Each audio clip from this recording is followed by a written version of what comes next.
Hello বন্ধু, তোমরা সবাই কেমন আছো? তো আমি আজকে করছি মাছের তরকারি। আমার কদিন ধরে শরীরটা ভালো না, কারণ এই যে ওয়েদারের জন্য আমার জ্বর আর গলা টলা ব্যথা হয়ে আছে।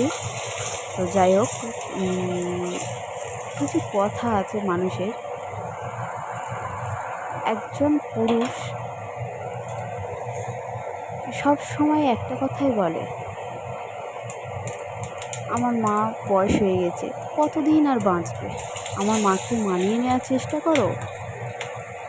আরে তোমার মারও তো কর্তব্য যে পরের বাড়ির মেয়েকে নিজের মেয়ের মতো বৌমা নয়, মেয়ের মতো মানিয়ে নেওয়ার। কিন্তু তোমার মা পারেনি, তাহলে পরের বাড়ির মেয়ে কী করে পারবে তোমার মাকে নিজের মার মতো মানিয়ে নিতে?